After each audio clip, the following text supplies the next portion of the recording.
Barrett Kohler Publishers presents The Body is Not an Apology, The Power of Radical Self-Love, revised and expanded 2nd edition, written by Sonya Renee Taylor, narrated by the author. For Terry Lynn Hines, 1959 through 2012. My first and most enduring example of the power of radical love. My mother's belly. The bread of her waist. A loaf I would knead with 8-year-old palms, sweaty from play. My brother and I marveled at the ridges and grooves, how they would summit at her navel, how her belly looked like a walnut, how we were once seeds that resided inside.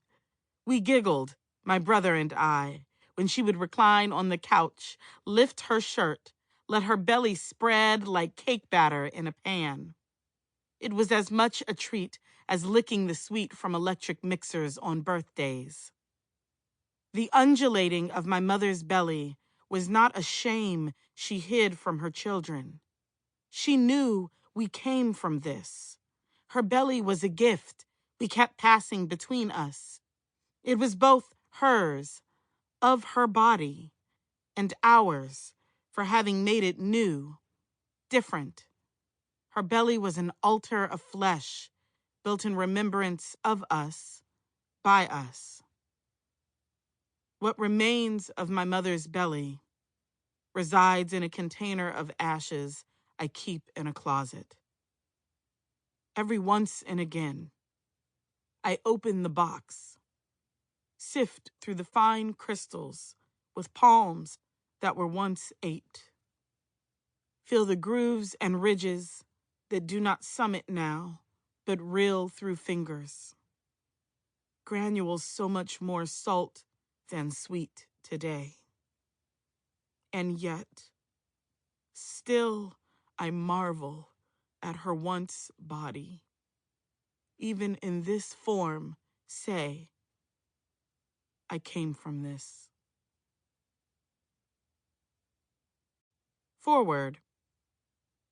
I was 11 the first time I heard someone voice concern over the size and shape of my body. One of my aunts had come to visit with my mother one evening for wine and conversation. My brother and I were supposed to be asleep, but I couldn't pass up on the opportunity to hear what the adults talked about when the kids weren't around.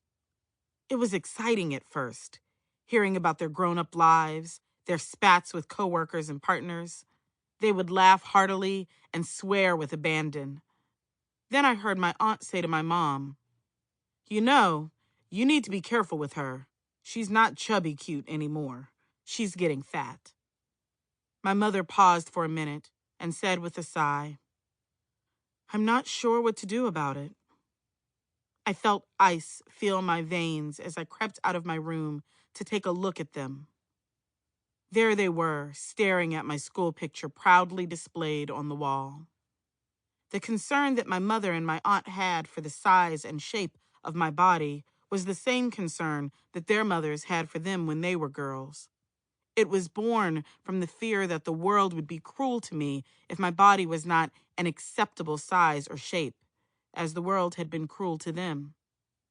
They could not imagine a world that would love any woman in a larger body, and they wanted me to be loved. Their concern came from love, and that love felt like a knife to the heart.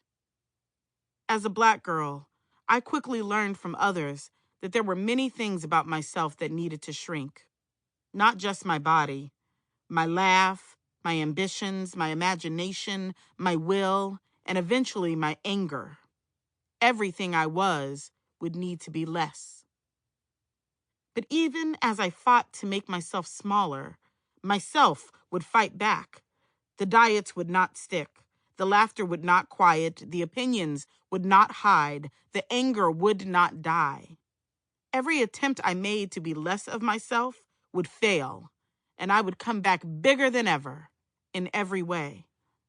It was not until I was in my 30s that it occurred to me that perhaps I didn't want to spend the rest of my life fighting myself. Perhaps the victory that lay at the end of the long road of self-denial Sample complete. Ready to continue?